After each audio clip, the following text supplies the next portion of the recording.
Let's skip to Tezvov, Tezayin. Because after the locust came,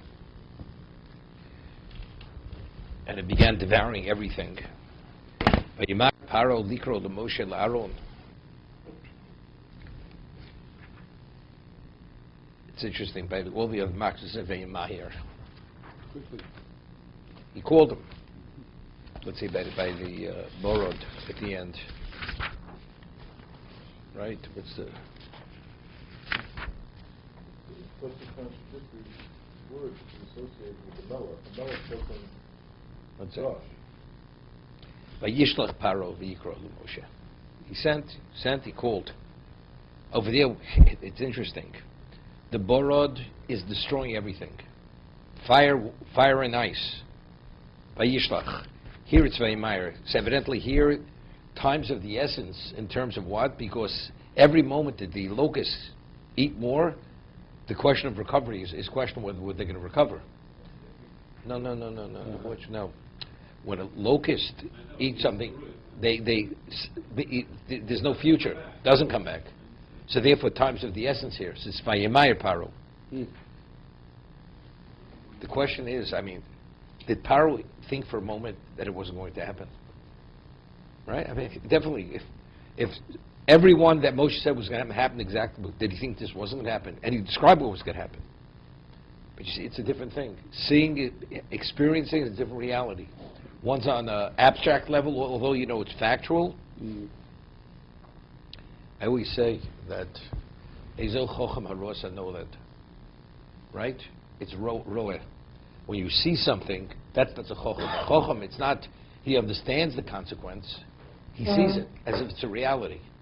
In this area, Paro, because of he was blocked, spiritually speaking, he understood, but he didn't see it. So he had to see it in reality to react the way he reacted.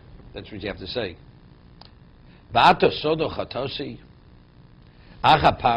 He says, carry my sin just this one time.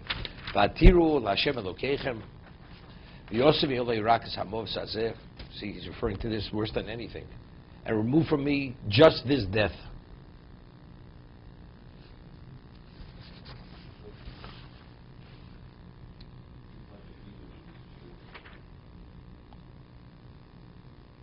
Over here, the Sephronus says, words by Meyer explains, "B'terem yochal arbe shorshei hachit v'akusem mishar asabim." Before they eat the roots, and if they eat the roots, there's no coming back. So if he had the time, therefore it's Meyer. He hurried, he rushed to call them immediately.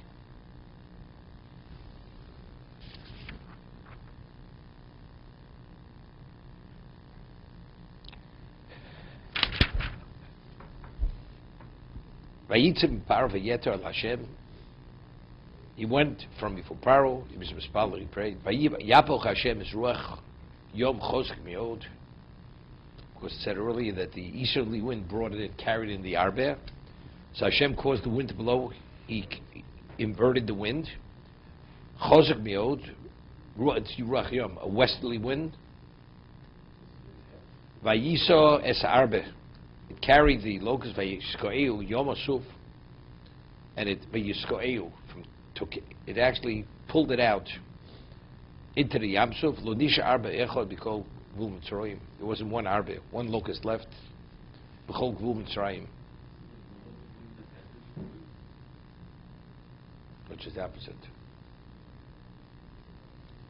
Ruach yom, ruach ma'rov. Lo nisha arba echad b'skim.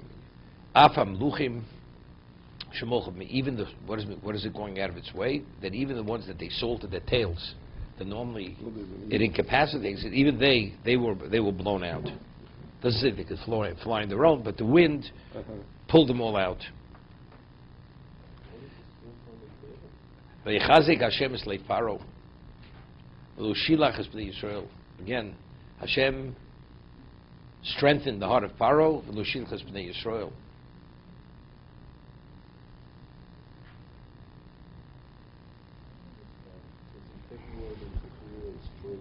So it's machlokas that we discussed.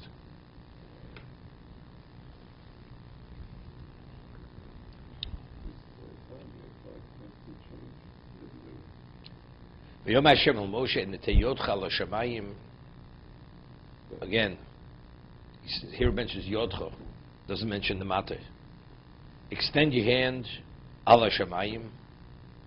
It should say li shamayim. What's ala shamayim? On the heaven.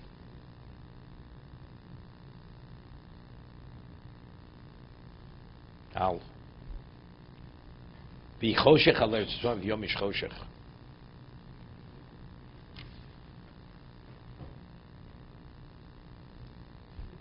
What's the al? On the heaven. Teyotcho lishamayim. Till now we say Teyotcho alayam, right? There you extend your hand over the sea.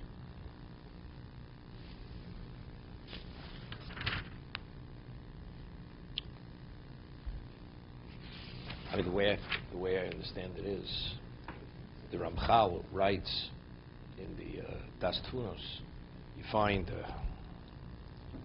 Reb Chaim Dosa, he performed miracles. Brings the Gemara, with his daughter-in-law. She had vinegar, she put a wick in the vinegar rather than oil. He says, just as a Kodesh Baruch Hu gozer ala shemeshi dolik, he's gozer ala chomeshi dolik. But you realize, he did something. What did he do? So Ramchal explains that in terms of the inner workings of existence, there's a certain energy flow. You could use Shemus Hashem to alter that, and that brings about. You understand? When Moshe extended his hand, although it was Tachza Shemayim, because of who he was, it was Allah Shemayim. It was the equivalent, his hand was on the heaven. And because it was the equivalent of that, therefore, everything coming down, everything was dark, was blackened for that reason. Us, when we turn towards Shemayim, it's Li Shemayim. Moshe Rabbeinu, it's Allah Shemayim, even though it's Allah Oretz. Go ahead. Okay, I'm understanding that the reason Chumash says Allah Shemayim is because this Mata Kosher came from the Shemayim. It was something that the Shemayim was control of Kosher or life. Can I actually go see? I hear what you're saying. If it would have said, extend your hand towards the heaven, and it will be dark. Hashem says, you do that, I will shut out the light, I'll close the lights. Right? It's lit, it's not al. Okay?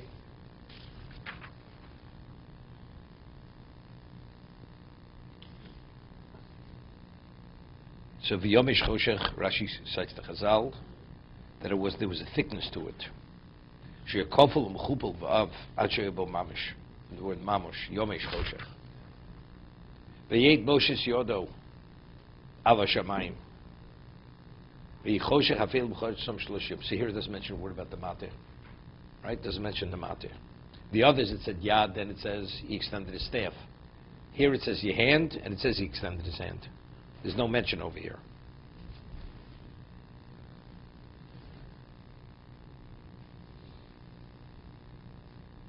Yeah. So Rechama Kodesh asked the question. By Arba he says Netei Yotcho, and then it says he took the mater. Here he says your hand, and it says the hand doesn't mention the mater. So why over there did he take the mater, and here he didn't take the mater? It's the Rechama's question. Tzorch Ladas Lomed Max Arba Asmucha Lo. Hagam Shom Elav Hashem Netei Yotcho. Hashem only says extend Omar Akosu Vayet Moshe's Mateyu. Hashem says extend your hand, but it says he extended his staff. Gam B'chol Max Lo Hoysa Max Shizkir Bo Detiyas Yad El Mater. But all the other Max only mentions the Mater. O Maxu Omer Yodo. Here. Why here does it say Yodo? V'ulai Shizkav Pi Advarim Zal Ki Choshech Shom Mitzrayim Hoyim Osa Choshech. Dichsiv Yoshis Choshech Sisro Sha'akein Lo Nog Minag Miut Derech Kovod Lintos Mateo Klapi Malo. Hear this.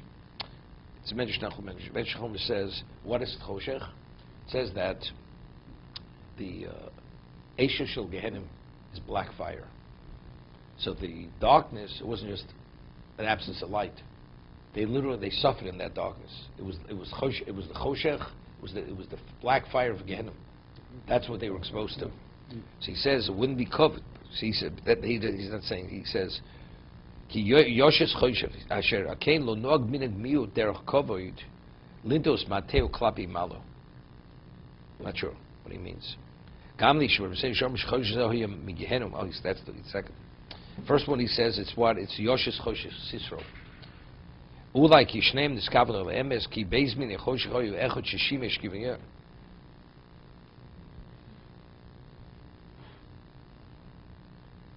Lo roish. It says veibosh is yoda shmai vi shechosh hafel chov erzrom shloshes yomim. Lo roish es ochiv. Lo koma ish mitachtov. Two things. Each one did not see his fellow, and they were not able to get up from where they were. Shloshes yomim.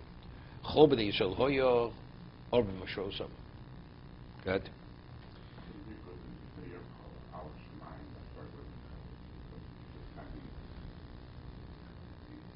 Basically, like saying you're going the box. So it's like No, but he's only saying because either the choshech that he's drawing is the choshech around Hashem, because it says Yoshes Choshes Sisro, the Sisro of Hakadosh Baruch Hu's choshech. Where Hashem is, it's light, but when it encircles him, that's darkness. Kavayochel. So therefore, that's not respectful. You're pointing to that. You're drawing that down. That's the first. Then he says something about Gehenna. That's the mention on Chuma. Yeah, what do you want to say, Howard? The creation of the glucose don't they say they use black fire with that? But the letters have a black fire to it. Just the other words. It's white fire on black fire. Right, but the white fire. White fire on black fire.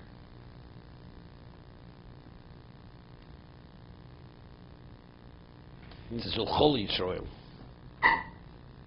So over here, and it said, if it would have said Ulabnei Yisrael Yor B'Moshosa, without the word Chol. Right. All that means there's a consideration. Say maybe there were certain Jews. They also were in the dark.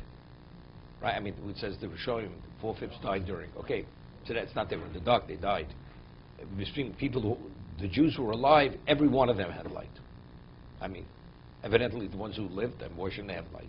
So he says, "Digal kloma al-chol lo ma shkol ech shoya holech lebeis ha-mitzri hoya lo-or b'oshrosim shal mitzriyim." You hear what he's saying? It says during the days of darkness, they sought out where they hid their precious. And the measure says even more that, let's say he hid it away in their chest. Do you have time to go through all their locations where they hide their things? This light was a light, like the Gemara says in Shabbos, that the light that we had within on their covet for 40 years, if there was something in a barrel, it was like an X-ray. You were able to see what was in the barrel. If you look, so you saw it in the barrel. So this light illuminated wherever anything was. You were able to see it from the outside. They didn't have to go inside. Ulchol Yisrael, meaning every Jew who went into the domain of the Egyptian to look for whatever, for the vessels, the gold and silver, he had or zem minayin motzo shub or moshosam. Okay. Yeah.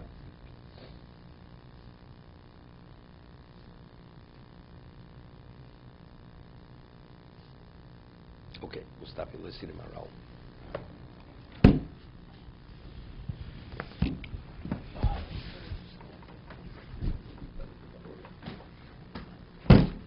Sure. Shh. How old was she? She was killed.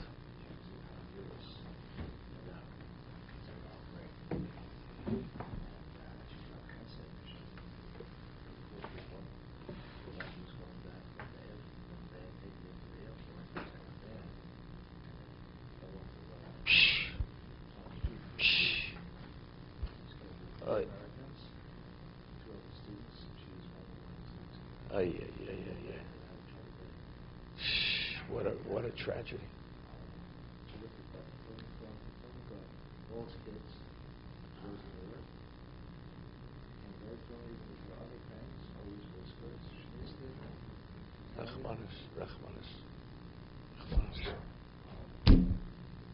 Tragedy.